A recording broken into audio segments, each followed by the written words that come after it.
Hello everyone, क्या हाल चाल? बढ़िया है सब? तो बताइए कमेंट में एक बार फेंक के। उसके पहले बता दूं भाई कि आज की इस वीडियो में हम कवर करेंगे यूपी ट्रिपल एससी पेट्स के जो है 100 से ज़्यादा क्वेश्चन के बारे में। ठीक है, मात्र 30 से 35 मिनट की वीडियो होगी, तो सभी साथी धैर्य बनाए इस वीडियो को देखते रहना, क्योंकि भाई ये क्वेश्चन जो है आपके एग्जाम के पॉइंट ऑफ व्यू से बहुत ही ज़्यादा इंपॉर्टेंट है। तो हर भाई, हर बहन, हर शेर, हर शेरनी इस वीडियो को एक बार ईमानदारी से देखिएगा, क्योंकि ईमानदारी में कोई बेईमानी नहीं होती। इस बात को आपको भी बाकायदा पता है। ठीक है, चलिए बात करते हैं क्वेश्चन नंबर पहले की ओर। क्वेश्चन नंबर पहला कह रहा है कि निम्नलिखित में से कौन सा अनन्य मनुष्य द्वारा सर्वप्रथम प्रयोग होने वाले में से था? कौन भाई था? तो बताइएगा आप। जो इसका जो हमारा आंसर जाएगा वो किसके साथ जाएगा, एक बार जल्दी से कमेंट में फेंक के मारिए। तो भैया जो हमारा जो था, यानी कि हमारा ऑप्शन ए बिल्कुल सही होगा। यदि आप जो बता दें तो बिल्कुल सही होगा कि भाई निम्न में से जो अनन्य मनुष्य द्वारा सर्वप्रथम प्रयोग होने वाले में से जो था, यानी कि ओ। ठीक है, चलिए क्वेश्चन नंबर आगे बात करें 2 नंबर प्रश्न की ओर। 2 नंबर कह रहा है, आप सभी साथी देखेंगे कि सिंधु घाटी सभ्यता का जो सबसे महत्वपूर्ण लक्षण क्या था। साथियों, ये प्रश्न जो हमारे हिस्ट्री से हैं, और इसके बाद हम कवर करेंगे पूरा जीएस पोर्शन कवर करेंगे आज की इस वीडियो में। इतना समझिए बस, ठीक है। तो बाकी सिंधु घाटी सभ्यता का जो है सबसे महत्वपूर्ण लक्षण कौन था, क्या था? तो आप बताइएगा कि भैया दग्ध ईंटों से बनी इमारतें जो है ये सिंधु घाटी सभ्यता का सबसे महत्वपूर्ण लक्षण था। ऑप्शन ए हमारा बिल्कुल सही होगा। ठीक है, चलिए क्वेश्चन नंबर साथियों 3 की बात कर लें। 3 नंबर प्रश्न कह रहा है, बस सभी साथी देखेंगे कि सिंधु घाटी के लोग जो है से परिचित नहीं थे। भाई सिंधु घाटी के लोग किससे परिचित नहीं थे? तांबे, पत्थर, चांदी या फिर लोहे से? तो भाई आप जल्दी से बताइएगा, सिंधु घाटी के जो लोग थे वो भाई किससे परिचित नहीं थे? तो आप बताइएगा कि भाई जो सिंधु घाटी के लोग थे वो लोहे से परिचित नहीं थे। बाकी जो है तांबे की खोज सबसे पहले की, चांदी, पत्थर की खोज इससे आते जाते, लेकिन भाई लोहे से परिचित नहीं थे। इस बात को ध्यान रखना। ऑप्शन बाकी डी के साथ हमारा क्लियर होगा। ठीक है, ये प्रश्न आपके पॉइंट ऑफ व्यू से, एग्जाम के दृष्टिकोण से बहुत ही ज़्यादा इंपॉर्टेंट है साथियों। तो हर भाई, हर बहन से कहूँगा कि भाई ईमानदारी से जुड़े रहें, क्योंकि ईमानदारी से सिलेक्शन लेना है, तो ईमानदारी से वीडियो पर बने रहें, क्योंकि आपकी ये जो वीडियो है ये बहुत ज़्यादा इंपॉर्टेंट है। ठीक है, चलिए बात करते हैं क्वेश्चन नंबर 4 की ओर। लोथल जो है किस युग का ऐतिहासिक स्थल है? साथियों, जब कभी पूछे कि लोथल जो है ये किस युग का एक ऐतिहासिक स्थल है, तो आप सभी साथी जो यदि ऑप्शन सी बताते हैं सिंधु घाटी युग तक का, तो बिल्कुल सही होगा। साथियों, जो लोथल है ये सिंधु घाटी युग का एक जो है ऐतिहासिक स्थल है। इस बात को ध्यान रखना। चलिए क्वेश्चन नंबर 5 की बात कर लें। वहीं पर 5 नंबर प्रश्न कह रहा है, सबसे जो है पुराना वेद कौन सा? साथियों, जब कभी पूछे सबसे पुराना वेद कौन सा है, यदि आप ऋग्वेद बताते हैं तो बिल्कुल सही होगा। भाई सबसे पुराना वेद ऋग्वेद है। वहीं पर अथर्ववेद में भाई जादू टोना, वशीकरण, जड़ी बूटी इस तरह का उल्लेख है। वहीं पर सामवेद को भारतीय संस्कृति का जो है मूल वेद कहा जाता है, सामवेद को। ठीक है, चलिए क्वेश्चन नंबर 6 की बात कर लें। 6 नंबर कह रहा है, बात देखिएगा सभी साथी।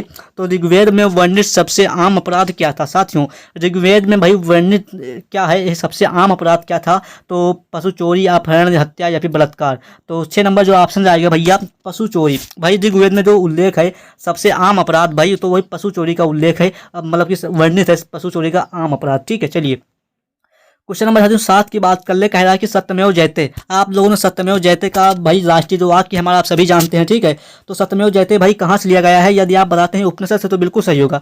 तो किस उपनिषद से लिया गया है, तो आप इसका बताइए। ठीक है, तो आप कहेंगे मुंडक उपनिषद से भाई लिया गया है। हमारा जो है सत्यमेव जयते जो है ये मुंडक उपनिषद से लिया गया, यानी कि मुंडको उपनिषद से लिया गया है। ऑप्शन ए हमारा बिल्कुल क्लियर होगा साथियों।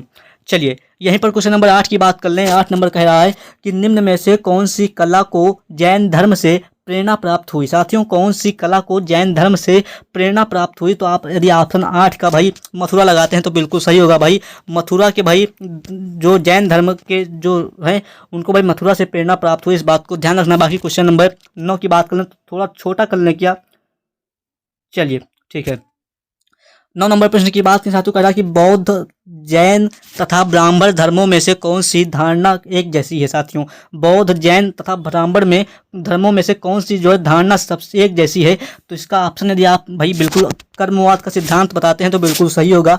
ऑप्शन ए बिल्कुल सही होगा। चलिए साथियों क्वेश्चन नंबर 10 की बात कर लें। यहाँ पर 10 नंबर इस साइड में है, राइट साइड में देखिएगा यहाँ पर। ठीक है, दिख रहा है इतना बड़ा? ठीक है, बिल्कुल ठीक है, दिख रहा है। ओके, तो साथियों वीडियो को हाई स्पीड में कर सकते हैं। बाकी आप यहाँ पर देख सकते हैं भाई जैन धर्म के 23वें जो है तीर्थकर कौन थे? तो जैन धर्म के जो 23वें जो तीर्थकर कौन थे, तो मैंने बताया था अभी आपको अगली वीडियो में। तो भाई 10 नंबर का यदि आप ऑप्शन सी पार्श्वनाथ लगाते हैं तो बिल्कुल सही होगा। ठीक है, बिल्कुल सही होगा साथियों। 11 नंबर प्रश्न की बात करें, 11 नंबर कह रहा है कि जैन धर्मावलंबी महावीर को अंतिम क्या मानते हैं। ठीक है, तो आप इसका आंसर क्या बताएंगे। यदि आप इसका आंसर भैया हमारा डी बताते हैं तीसरा, तो बिल्कुल सही होगा। जो जैन धर्मावलंबी महावीर को भाई जो है अपना अंतिम जो है तीर्थकर मानते हैं, इस बात को ध्यान रखना। महावीर जो है एक अंतिम तीर्थकर थे, इस बात को ध्यान रखना। बाकी क्वेश्चन नंबर 12 की बात करें, कह रहा है कि श्वेतांबर और दिगंबर किस धर्म के हैं। साथियों, आप लोगों ने श्वेतांबर और दिगंबर शब्द सुना होगा, लेकिन ये किस धर्म के हैं आप इसको बताइएगा, कमेंट में गेस कीजिए एक बार जल्दी से। यदि आप ऑप्शन भाई बिल्कुल बताते हैं जैन मत के, भाई जैन धर्म के, तो बिल्कुल सही होगा भाई। श्वेतांबर और दिगंबर जो है ये जैन धर्म के शब्द हैं, इस बात को ध्यान रखना। क्वेश्चन नंबर वहीं पर 13 नंबर प्रश्न की बात करें, भाई जो बुद्ध किस वंश से संबंधित थे। जो हमारे गौतम बुद्ध जो थे ये किस वंश से संबंधित थे, तो आप जल्दी से बताइएगा। जो 13 नंबर का ऑप्शन है, यदि शाह के वंश बताते हैं तो बिल्कुल सही होगा। जो हमारे भगवान बुद्ध थे ये भैया शाह के वंश से संबंधित थे, ऑप्शन सी बिल्कुल क्लियर होगा। चलिए साथियों, क्वेश्चन नंबर 14 की बात कर लें। 14 नंबर प्रश्न कह रहा है, बात देखिएगा कि बौद्ध धर्म के संस्थापक जो है कौन थे। साथियों, बौद्ध धर्म के संस्थापक कौन थे, जल्दी से बताइए। यदि आप ऑप्शन डी बताते हैं तो बिल्कुल सही होगा। साथियों, ऑप्शन डी बताते हैं तो बिल्कुल सही होगा। क्वेश्चन नंबर 15 की बात करें तो गौतम बुद्ध ने भाई महापरिनिर्वाण कहाँ प्राप्त किया। साथियों, क्वेश्चन को मैंने अगली वीडियो में बताया है। यदि आप लोगों ने नहीं देखा है तो भाई यूपी ट्रिपल एससी पेट नाम से एक प्लेलिस्ट बनी हुई है, जाकर उस पर भाई आप देख सकते हैं। ठीक है, तो गौतम बुद्ध ने भाई महापरिनिर्वाण कहाँ प्राप्त किया, तो आप बताइएगा लुम्बिनी, सारनाथ, कुशीनगर या फिर बोध गया। तो ये जो 15 नंबर का ऑप्शन है, यदि सी बताते हैं कुशीनगर, तो बिल्कुल सही होगा भाई। कुशीनगर में गौतम बुद्ध ने महापरिनिर्वाण जो है प्राप्त किया था। वहीं पर सारनाथ में भी पहला उपदेश दिया। बोध गया जो है बोध गया में भाई इन्होंने जो है अपना जो है शिक्षा जो प्रारंभ की। ठीक है, ये ज्ञान प्राप्त किया बोध गया में। ठीक है, उस 16 नंबर प्रश्न की बात करें। 16 नंबर प्रश्न कह रहा, सभी साथी देखेंगे एक बार कि बुद्ध के उपदेश का संबंध जो है मुख्य रूप से किससे था। साथियों, बुद्ध का जो उपदेश का संबंध था वो मुख्य रूप से किससे था, तो एक ही भगवान में भरोसा, रस्मों का पालन, विचार और आचार की शुद्धता, आदर्श पूजा।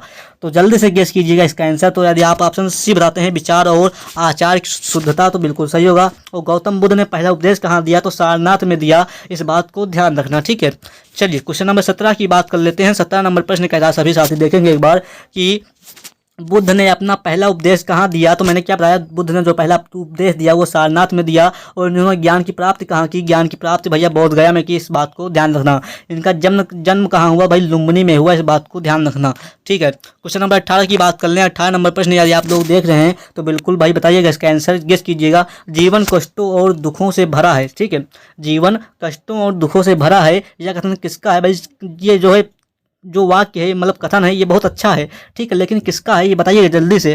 जो 18 नंबर प्रश्न का ऑप्शन यदि आप भगवान बुद्ध का बताते हैं तो बिल्कुल सही होगा भाई। अभी हिस्ट्री के ही क्वेश्चन कवर हो रहे हैं, बाकी सारे क्वेश्चन कवर कराए जाएंगे इस वीडियो में। ठीक है, तो बने रहना यदि ठीक है। तो यहाँ पर भाई जीवन कष्टों और दुखों से भरा है, तो ये भगवान बुद्ध का जो है कथन है, इस बात को ध्यान रखना। ठीक है, बाकी एग्जाम के मात्र 10 से 15 दिन बचे हुए हैं, यानी कि मुश्किल का 10 से 10 दिन बचे हुए हैं आपके एग्जाम के। तो मैं चाहूँगा भाई आप जो है 2021, 22, 23 के 10 शिफ्ट के प्रैक्टिस सेट जो है ले लें विद सोल्यूशन के साथ। आपका रिवीजन करने का टाइम है, इसमें ही आपका स्कोर बन सकता है। ठीक है, क्योंकि प्रीवियस ईयर क्वेश्चन के भाई 10 शिफ्ट के लेकर आया हूँ, जिसमें भाई हर एक सब्जेक्ट है। तो आप मात्र 45 रुपये जो है पे करके इस नंबर पर आप जो है इस PDF को परचेज बाई कर सकते हैं। और बाकी यहाँ पर 45 रुपये जो लिए जा रहे हैं, ये कोई मेरी फीस नहीं है। ये जो टाइपिस्ट जो चार्ज है, ये टाइपिस्ट चार्ज है, जो PDF में टाइपिंग लगा है उसका चार्ज 45 रुपये है। और बाकी आप इस नंबर पर जैसे ही कांटेक्ट करेंगे आपको PDF प्रोवाइड कर दी जाएगी और आपको एक स्कैनर मिलेगा, QR कोड मिलेगा। जैसे आप उस पर पेमेंट करते हैं आपको तुरंत जो है तत्काल जो है आपको पेमेंट जो है PDF 10 शिफ्ट के प्रैक्टिस सेट प्रोवाइड कर दी जाएंगे और साथ ही में इस क्लास के भी प्रोवाइड कर दी जाएंगे। और तो चाहता हूँ कि भाई सिलेक्शन लेना है तो भाई ईमानदारी से, क्योंकि आज के 45 रुपये आपके इस सिलेक्शन से ज़्यादा मायने रहते। तो भाई आपको क्या लगता है, आप समझ सकते हैं।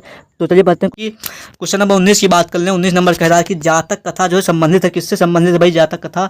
यदि जातक कथा किससे संबंधित है, यदि आप गौतम बुद्ध बताते हैं तो बिल्कुल सही होगा भाई। जातक कथा जो है हमारी ये गौतम बुद्ध से संबंधित है। ठीक है, चलिए साथियों 20 नंबर प्रश्न की बात कर लें। 20 नंबर प्रश्न आपको दिख रहा होगा, थोड़ा सा बड़ा दिख रहा होगा, बहुत अच्छी बात है, आपकी आंखें कमजोर नहीं होंगी।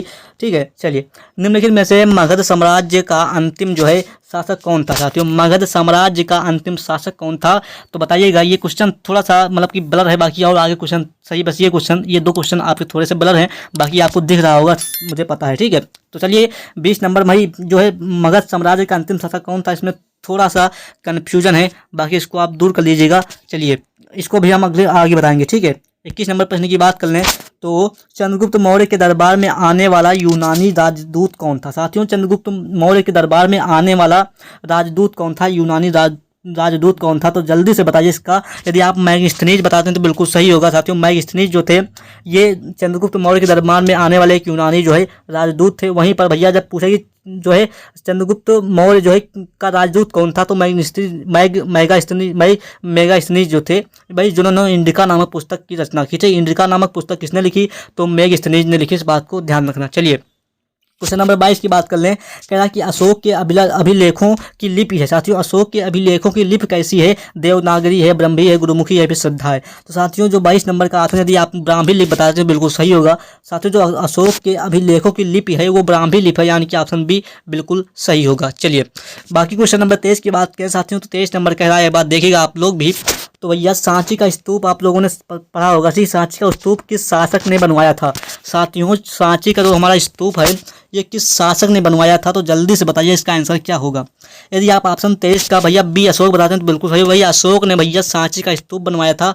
अशोक शासक ने भाई सांची का स्तूप बनवाया था। इस बात को ध्यान रखना। क्वेश्चन नंबर 24 की बात कर लें। किस नगर को पूर्व का सिराज नाम से जाना जाता है? साथियों, किस नगर को पूर्व का सिराज नाम से जाना जाता है? तो यदि आप ऑप्शन 24 का भैया अलीगढ़ बताते हैं तो बिल्कुल सही होगा। भाई सिराज, पूर्व का सिराज जो है अलीगढ़ को जाना जाता है। ठीक है, अलीगढ़ को जाना जाता है। ठीक है, चलिए आगे बात करें साथियों। यहाँ पर थोड़ा सा जूम कर लेते हैं, यहाँ पर आपको दिख रहा होगा। चलिए बता दें भाई आपको 124 नंबर प्रश्न का ऑप्शन क्या होगा, जल्दी से बताइएगा। रुको रुको रुको, अभी यहाँ पर नहीं, इस तरफ है। ठीक है, शायद इस तरफ है। 23 है तो 23 के बाद भाई आपका जो क्वेश्चन है 23 के बाद 24 थे क्या? ठीक है, कोई बात नहीं। चलिए यहाँ पर भाई 124 नंबर प्रश्न की बात कर लें जल्दी से भाई। तो आधी अधूरी क्लास और आधा अधूरा ज्ञान एग्जाम हॉल में हमेशा खतरनाक साबित होता है। तो भाई कहूँगा भाई ईमानदारी से सिलेक्शन लेना है तो ईमानदारी से इस वीडियो पर बने रहें, धैर्य बनाकर बने रहें, क्योंकि भाई आप हमेशा जानते हैं कि सब्र का फल मीठा होता है। ठीक है, चलिए यहाँ पर भाई 124 नंबर प्रश्न की बात करें। भारतीय राष्ट्रवाद के पहले या प्रारंभिक जो चरण 1885 1905 भी कहा जाता है, भाई क्या कहा जाता है बताइए जल्दी से। 124 का ऑप्शन यदि आप सी बताते हैं मध्यम तो बिल्कुल सही होगा भाई। तो भाई भारतीय राष्ट्रवाद के पहले या प्रारंभिक चरण को मध्यम चरण कहा जाता है। इस बात को ध्यान रखना। जैसे 1885 से 1905 के बीच में जो योजना चिन्ह लगा इसको भाई मध्यम कहा जाता है। मध्यम, ठीक है, सिर्फ मध्य। ठीक है, इस बात को ध्यान रखना। चलिए क्वेश्चन नंबर 125 की बात कर लें जल्दी से भाई। कहिएगा कि भारतीय राष्ट्रीय कांग्रेस के अधिवेशन की सर्वप्रथम किस मुसलमान ने अध्यक्षता की? साथियों, तो भारतीय राष्ट्रीय कांग्रेस की अधिवेशन की सर्वप्रथम किस मुसलमान ने अध्यक्षता की? यदि आप 125 का ऑप्शन भैया बिल्कुल डी बताते हैं बदरुद्दीन तैयबजी ने, तो भाई इसका बिल्कुल सही आंसर होगा। चलिए क्वेश्चन नंबर साथियों 126 की बात कर लें जल्दी से। तो कह रहा है कि बंगाल का विभाजन 1905 में ब्रिटिश वायसराय को किसके द्वारा किया गया था? ठीक है, तो 126 का यदि आप ऑप्शन बी बताते हैं कर्जन द्वारा। भाई बंगाल का जो विभाजन हुआ 1905 में हुआ, जो ब्रिटिश वायसराय कर्जन द्वारा किया गया था। ठीक है, यानी कि ऑप्शन हमारा बी बिल्कुल सही होगा। बी इसका करेक्ट आंसर होगा। चलिए क्वेश्चन नंबर 127 की बात कर लें जल्दी से। देखेगा कि वर्ष 1905 में बंगाल के विभाजन के दौरान भारत के वायसराय कौन थे? साथियों, वर्ष 1905 में बंगाल के विभाजन के दौरान भारत के वायसराय कौन थे? तो जल्दी से बताइएगा, इसका एक आंसर गेस कीजिए जल्दी से। तो यदि आप ऑप्शन भैया लॉर्ड कर्जन बताते हैं तो बिल्कुल सही होगा। चलिए क्वेश्चन नंबर 128 की बात कर लें। 128 नंबर कह रहा है कि ब्रिटिश भारत सरकार ने बंगाल के विभाजन को लागू करने के निर्माण की घोषणा कब की थी? तो यदि आप ऑप्शन भैया 128 का भाई 19 जुलाई 1905 बताते हैं तो बिल्कुल सही होगा। Option B is correct answer. चलिए क्वेश्चन नंबर 129 की बात कर लें। 129 नंबर कह रहा है, बात देखिएगा कि निम्नलिखित में से किसने बंगाल के विभाजन यानी कि 1905 में हुआ, ठीक है, के विरोध में हुए आंदोलन का नेतृत्व किया था? तो भैया बंगाल के विभाजन के विरोध में जो हुआ आंदोलन था उसका नेतृत्व किसने किया था? तो जल्दी से कमेंट में बताइएगा। 129 का यदि आप सुरेंद्र नाथ बनर्जी बताते हैं तो बिल्कुल सही होगा।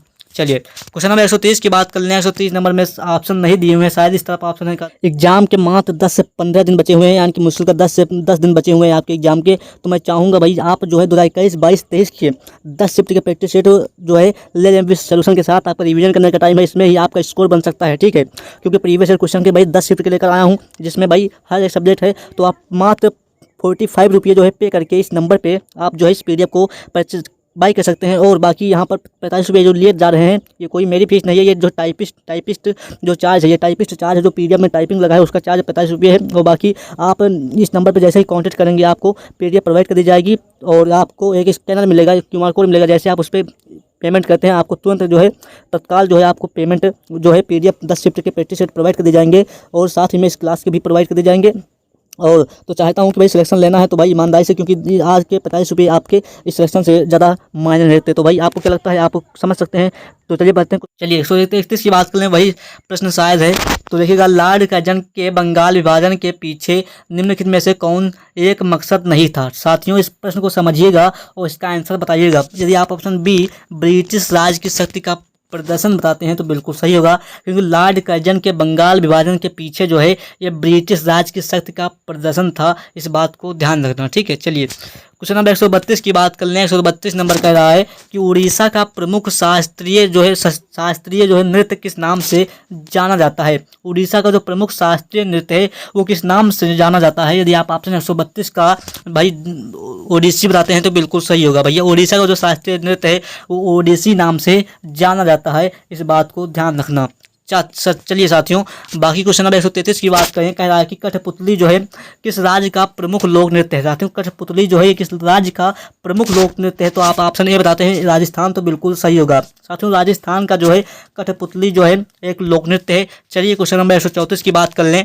कह रहा है कर्नाटक का प्रमुख लोक नृत्य है। साथियों कर्नाटक का प्रमुख लोक नृत्य क्या है। तो भाई यक्षगान जो है ये कर्नाटक का प्रमुख जो है लोक नृत्य है। चलिए क्वेश्चन नंबर 135 की बात कर लें। कह रहा है कि पंजाब का प्रमुख लोक नृत्य है। साथियों पंजाब का, जब कभी साथियों पूछे कि पंजाब का प्रमुख लोक नृत्य तो आप भांगड़ा बताना बिल्कुल सही आंसर होगा, ठीक है। तो वहीं पर क्वेश्चन नंबर 136 की बात करें। जब कभी साथियों आपके एग्जाम में पूछे कि जो है घंटा मर्दाला प्रमुख लोक नृत्य। साथियों घंटा मर्दाला जो है ये प्रमुख लोक नृत्य है। एग्जाम में जब कभी पूछे तो आप क्या बताइएगा, यदि आप आंध्र प्रदेश का बताते हैं तो बिल्कुल सही होगा। साथियों जो घंटा मर्दाला ये आंध्र प्रदेश का एक प्रमुख लोक नृत्य है। ऑप्शन हमारे सी के साथ जाएगा। चलिए गरबा जो है कहाँ का लोक नृत्य है। साथियों गरबा जो है ये कहाँ का लोक नृत्य है। तो आप ऑप्शन किसके साथ मारते हैं। यदि आप ऑप्शन भैया गुजरात बताते हैं तो बिल्कुल सही होगा। जो हमारा गरबा है ये गुजरात का एक प्रसिद्ध लोक नृत्य है। ऑप्शन बी बिल्कुल सही होगा। वहीं पर साथियों क्वेश्चन नंबर 138 की बात करें। छऊ जो है ये किस राज्य का प्रमुख लोक नृत्य है। यदि आप ऑप्शन भाई किसके साथ बताते हैं, आप ऑप्शन भैया झारखंड बताते हैं तो बिल्कुल सही होगा। भैया जो छऊ जो है ये हमारा झारखंड का प्रमुख लोक नृत्य है। चलिए क्वेश्चन नंबर साथियों यहाँ पर बात कर लें भाई निम्नलिखित में से कौन सा युग्म सम्मिलित जो है नहीं है। साथियों ये लोक नृत्य यहाँ पर दिए हुए, यहाँ पर राज्य दिए हुए। साथियों तो कौन सा जो कथन सम्मिलित नहीं है, तो इसका आंसर बताइएगा एक बार जल्दी से। तो भैया जो हमारा सामा चेकवा है ये बिहार से संबंधित है। पंडवानी जो है छत्तीसगढ़ से, भगोरिया जो है ये छत्तीसगढ़ से है। लेकिन भैया जो हमारा लावड़ी है ये भैया झारखंड से संबंधित नहीं है। तो ये किससे संबंधित हो आप जल्दी से कमेंट में बताइएगा इसका आंसर। जो लावड़ी है किस राज्य से संबंधित एक लोक नृत्य है, ठीक है। तो जल्दी से बताइए कमेंट। बाकी हमारे झारखंड से ये नहीं है, ठीक है। इसका आंसर आप लोग कमेंट में फेंक के मारिएगा। चलिए क्वेश्चन नंबर 140 की बात करें। शायद यहाँ पर दिया हुआ ललित कला अकादमी की स्थापना किस वर्ष हुई, नहीं दिया है ना, तो उसका आप भी कमेंट में फेंक के मारिए, ठीक है। ललित कला जो है अकादमी की स्थापना किस वर्ष हुई। चलिए क्वेश्चन नंबर 141 की बात कर लें। कह रहा है कि किशन महाराज जो है किस वाद्यंत्र से संबंधित हैं। साथियों किशन जो है महाराज किस वाद्यंत्र से संबंधित हैं। यदि आप ऑप्शन 141 का क्या बताते हैं, या ऑप्शन भाई तबला बताते हैं तो बिल्कुल सही होगा। भाई जो हमारे किशन महाराज हैं ये भैया तबला वाद्यंत्र से संबंधित हैं। चलिए क्वेश्चन नंबर बाकी 142 की बात कर लें। कह रहा है कि विश्व प्रसिद्ध जो है दांत का मंदिर कहाँ स्थित है। साथियों विश्व प्रसिद्ध दांत का मंदिर कहाँ स्थित है, तो आप क्या बताइएगा। आप भैया यदि कैंडी बताते हैं तो बिल्कुल सही होगा। कैंडी में भैया विश्व प्रसिद्ध दांत का मंदिर स्थित है। बाकी एक कौन सा मंदिर है मुझे भी नहीं पता, ठीक है। दांत का मंदिर कौन सा है इसे नहीं पता, ठीक है। चलिए 2 मिनट रुकिएगा। चलिए आगे बात कर लें साथियों 143 नंबर प्रश्न की। कह रहा है कि भैया एलोरा स्थित गुफाएं एवं शैलकृत मंदिर जो है किससे संबंधित है। साथियों एलोरा स्थित गुफाएं एवं शैलकृत जो है मंदिर किससे संबंधित है, तो आप क्या बताएंगे। जो 143 नंबर प्रश्न का यदि आप ऑप्शन जो है किसके साथ बताते हैं। यदि आप ऑप्शन भैया हमारा इनमें से सभी भाई बौद्ध धर्मों से, जैन धर्मों से और हिंदुओं से भैया एलोरा की गुफाओं शैलकृत मंदिर जो संबंधित है, सभी से संबंधित है, ठीक है।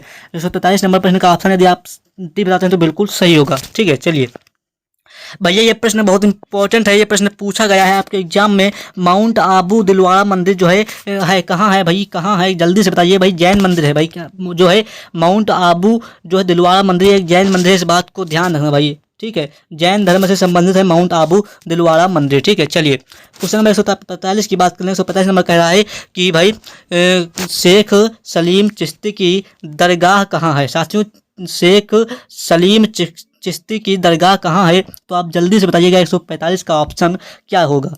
यदि आप ऑप्शन बी भैया फतेहपुर सिकरी बताते हैं तो बिल्कुल सही होगा। ऑप्शन बी फतेहपुर सिकरी बिल्कुल सही होगा। जो शेख सलीम चिश्ती जो है दरगाह है ये फतेहपुर सिकरी में है, ठीक है। चलिए अढ़ाई दिन का झोपड़ा, अढ़ाई दिन का झोपड़ा आप लोगों ने पढ़ा होगा, तो अढ़ाई दिन का झोपड़ा जो है कहाँ स्थित है, जल्दी से बताइए एक बार कॉमेंट में। यदि आप ऑप्शन इसका ये बिल्कुल अजमेर बताते हैं तो बिल्कुल सही होगा भैया। अढ़ाई दिन का झोपड़ा जो है ये अजमेर में स्थित है। चलिए क्वेश्चन नंबर इधर की बात कर लें, इधर दिए हुए ना क्वेश्चन, नहीं दिए हुए इस तरह नहीं ना, ओके। तो यहाँ पर भाई आप बात करें भाई, देखिएगा यहाँ पर 151 नंबर हमारा हो गया। 151 कहाँ गया, 151 नंबर प्रश्न ही नहीं, ये प्रश्न आधे हैं आधे यहाँ नहीं है, क्या बात। चलिए इसका बात करें, इस नंबर प्रश्न की बात करें, देखिएगा एक बार। सूर्य में हाइड्रोजन एवं हीलियम जो होता है, आप लोगों ने पढ़ा होगा सूर्य में हाइड्रोजन एवं हीलियम का लगभग जो है अनुपात क्या है। तो भैया कितना अनुपात है जल्दी से बताइए। सूर्य में भाई दो गैसें बनी होती है, आप सभी जानते हैं, हीलियम और हाइड्रोजन, लेकिन भाई इनका अनुपात क्या है जल्दी से बताइए, पता होगा आपको तो बताएंगे। तो भैया 3:1 जो है ये सूर्य में हाइड्रोजन और हीलियम का अनुपात है 3:1, यानी कि 3:1 जो है इसका अनुपात है हीलियम और हाइड्रोजन, हाइड्रोजन और हीलियम का, ठीक है। चलिए लगभग की बात कर रहा है यहाँ पर, ठीक है। चलिए क्वेश्चन नंबर 2 की बात कर लें। वह तारामंडल निम्न है जिसका नाम हंटर है, माफ़ कीजिएगा भाई। वह तारामंडल कौन सा है जिसका नाम हंटर है, भाई हंटर के नाम से कौन सा तारा जाना जाता है, तो जल्दी से बताइएगा भाई। ओरियन तारा जो है इसको हंटर नाम से जाना जाता है, ऑप्शन सी बिल्कुल सही होगा। चलिए क्वेश्चन नंबर 3 की बात कर लें। 3 नंबर कह रहा है कि निम्न में से कौन सा तारा डॉग स्टार के नाम से जाना जाता है। साथियों डॉग स्टार के नाम से कौन सा तारा जाना जाता है, तो जल्दी से बताइएगा कमेंट में। यदि आप ऑप्शन भैया सीरियस बताते हैं, भाई सीरियस भाई इसका नाम देखिए कितना अच्छा, सीरियस जो है भाई डॉग स्टार नाम से जाने वाला एक तारा है, ठीक है, स्टार है, ठीक है, सीरियस। चलिए क्वेश्चन नंबर 4 की बात कर लें। कह रहा सूर्य की किरणों को पृथ्वी तक पहुंचने में लगभग कितना समय लगता है। साथियों जो सूर्य की किरणें हमारी आती हैं उस पृथ्वी तक भाई हमारी आती हैं, सूर्य है, ठीक है, सूर्य है हमारा, ठीक है, जो इसकी किरणें भाई हमारी पृथ्वी तक आती हैं, समय कितना लगता है जल्दी से बताइएगा इसका। तो भाई हमारा जो समय लगता है वो भैया हमारा लगभग 500 सेकेंड तक की समय लगता है सूर्य की किरणों को पृथ्वी तक आने में, ठीक है। क्वेश्चन नंबर 5 की बात कर लें। 5 नंबर कह रहा है कि भैया पृथ्वी से तारों की दूरी को किस इकाई में मापा जाता है। पृथ्वी से तारों की इकाई को किस इकाई में मापा जाता है, मतलब दूरी को, मतलब पृथ्वी से तारों की दूरी को किस इकाई में मापा जाता है, तो आप क्या कहेंगे। आप साथियों कहेंगे कि भैया प्रकाश वर्ष। प्रकाश वर्ष क्या होता है, एक वर्ष में चली गई दूरी ही प्रकाश वर्ष कहलाती है, इस बात को ध्यान रखना, ठीक है। प्रकाश वर्ष में मापा जाता है तारों की दूरी को। चलिए क्वेश्चन नंबर 6 की बात कर लें। 6 नंबर की बात करें भाई, कह रहा है कि एक खगोलीय एकक के बीच का औसत अंतर है। साथियों एक खगोलीय एकक के बीच का औसत अंतर कितना है, तो बताइएगा जल्दी से। 6 नंबर का ऑप्शन है पृथ्वी और सूर्य बिल्कुल सही होगा, ठीक है। चलिए क्वेश्चन नंबर साथियों 7 की बात कर लें। 7 नंबर कह रहा है, एक बात देखिएगा कि निम्नलिखित में से कौन सा ग्रह नहीं है। साथियों शनि, सूर्य, बुध, बृहस्पति। साथियों जो हमारा शनि ग्रह है बिल्कुल सही है, बृहस्पति ग्रह सबसे बड़ा ग्रह है, बुध बिल्कुल सही है, लेकिन भाई सूर्य हमारा ग्रह नहीं है। ये क्या है भैया, एक स्टार है, ठीक है, ये भैया हमारा एक तारा है, इस बात को ध्यान रखना। चलिए साथियों क्वेश्चन नंबर 8 की बात कर लें। 8 नंबर कह रहा है कि सबसे चमकीला ग्रह कौन सा है। साथियों सबसे चमकीला ग्रह कौन सा है, यदि आप ऑप्शन भी शुक्र ग्रह बताते हैं तो बिल्कुल सही होगा। इसको भाई सबसे चमकीला ग्रह कहा जाता है, और इवनिंग स्टार और मॉर्निंग स्टार यानी सुबह और शाम का तारा किसे कहा जाता है, तो शुक्र को कहा जाता है, बिल्कुल सही होगा ऑप्शन सी। चलिए क्वेश्चन नंबर 9 की बात करें। 9 नंबर कह रहा है, बात देखिएगा सभी साथी कि ग्रह शुक्र जो निम्नानुसार घूर्णन करता है। साथियों ग्रह जो शुक्र ग्रह है वो किस मतलब की दिशा में घूर्णन करता है, तो जल्दी से बताइएगा। जो 9 नंबर का ऑप्शन सी भाई पूर्व से पश्चिम दिशा में भैया जो शुक्र ग्रह है वो भैया घूमता है, ठीक है। वहीं पर साथियों 10 नंबर प्रश्न की बात करें तो निम्न में से कौन सा ग्रह आंतरिक ग्रहों की श्रेणी में नहीं है। साथियों कौन सा ग्रह आंतरिक ग्रहों की श्रेणी में नहीं है, तो 10 नंबर का ऑप्शन क्या होगा भाई। 10 नंबर का ऑप्शन भाई बिल्कुल हमारा आंतरिक ग्रहों की मतलब श्रेणी में नहीं है भाई, बुध है, शुक्र है, लेकिन भाई यहाँ पर 2 ऑप्शन नहीं दिख रहे हैं, तो इसका क्या बता दूँ बताइए। तो चलिए जब कभी दिखेगा तो बताएंगे, ओके। तो यहाँ पर बता दूं भाई आपको, जो 11 नंबर प्रश्न की बात करें, कहे भाई कह रहा है कि वरुण ग्रह का वायुमंडल समान है, किसके समान है भाई जल्दी से बताइएगा। जो वरुण ग्रह का वायुमंडल है वो किसके समान है? तो जो 11 नंबर प्रश्न का ऑप्शन हमारा जाएगा वो किसके साथ जाएगा भैया? यूरेनस के समान है वरुण ग्रह का जो है वायुमंडल। चलिए 12 नंबर प्रश्न की बात कर लें तो पृथ्वी की आयु का अंदाज़ा जो है लगाया जा सकता है। साथियों पृथ्वी की जो आयु है इसका अंदाज़ा जो है किससे लगाया जा सकता है? तो बताइएगा। जो इसको अंदाज़ा जो है साथियों वो भैया यूरेनियस डेटिंग से लगाया जा सकता है। ऑप्शन बिल्कुल सही होगा। 4 नंबर प्रश्न की बात कर लें, कह रहा है कि पृथ्वी के दो और मतलब पृथ्वी के दोनों ओर कौन से ग्रह विद्यमान है? साथियों पृथ्वी के दोनों ओर कौन से ग्रह विद्यमान है? जल्दी से बताइए, जल्दी से साथियों। तो आप कहेंगे मंगल और शुक्र ग्रह जो है पृथ्वी के दोनों ओर विद्यमान है, इस बात को ध्यान रखना। साथियों क्वेश्चन नंबर 14 की बात कर ले। 14 नंबर प्रश्न कह रहा है कि पृथ्वी के घूर्णन की गति जो है किलोमीटर प्रति घंटे में है, कितनी है बताइए जल्दी से, जल्दी से भैया। तो 14 नंबर प्रश्न का ऑप्शन जो जाएगा हमारा वो ऑप्शन सी 1670 जातियों जो पृथ्वी की घूमने की गति है वो 1670 किलोमीटर प्रति घंटा। साथियों किलोमीटर प्रति हावर जो है ये जो है 1670 किलोमीटर पृथ्वी घूमने की गति है। साथियों दिन रात किसके कारण होते हैं? साथियों कभी भी आपसे कोई पूछ ले या एग्जाम में पूछ ले तो आप क्या बताएंगे? दिन रात किसके कारण होते हैं? तो पृथ्वी के घूमने के कारण, पृथ्वी के घूर्णन व परिक्रमण के कारण, पृथ्वी के परिक्रमण के कारण, ना तो पृथ्वी के घूर्णन और ना ही पृथ्वी के परिक्रमण के कारण। तो बताइएगा जल्दी से 15 नंबर का ऑप्शन क्या होगा? तो आप सभी कहेंगे भाई पृथ्वी के घूमने के कारण यानी पृथ्वी के घूर्णन के कारण जो होता है वो दिन रात होते हैं पृथ्वी पर। ठीक है चलिए 16 नंबर प्रश्न की बात करें। 16 नंबर कह रहा है, ये बात देखिएगा कि पृथ्वी का अक्ष झुका नहीं होता तो सूर्य की किरणें केवल लंबवत पड़ती, कहाँ पड़ती भाई जल्दी से बताइए। यदि पृथ्वी का अक्ष जो है थोड़ा सा झुका ना होता तो सूर्य की किरणें केवल लंबवत पड़ती, वो भी कहाँ पर पड़ती जल्दी से बताइएगा। तो आप सभी कहते साथियों कि भैया वो भैया कर्क रेखा पर पड़ती। ठीक है कर्क रेखा पर पड़ती, इस बात को ऑप्शन एक बिल्कुल क्लियर होगा। चलिए कह रहा है साथियों, ये बात देखिएगा यहाँ पर चंद्र ग्रहण होने का कारण क्या है? साथियों कह रहा है कि चंद्र ग्रहण होने का कारण क्या है? जब सूर्य चंद्र और पृथ्वी जो है एक रेखा में नहीं होते, सूर्य और पृथ्वी के बीच चंद्र आने से, या सूर्य और जो चंद्रमा के बीच जो है पृथ्वी आने से, या पृथ्वी और चंद्रमा के बीच सूर्य आने से। जल्दी से गेस कीजिएगा इसका आंसर आप लोग। तो आप यदि ऑप्शन सी बताते हैं बिल्कुल सही होगा भाई। सूर्य और चंद्रमा के बीच पृथ्वी आने से भैया क्या लगता है? चंद्र ग्रहण लगता है। सूर्य और चंद्रमा के बीच यदि पृथ्वी आ जाए तो भैया वहाँ पर चंद्र ग्रहण लग जाएगा, इस बात को ध्यान रखना।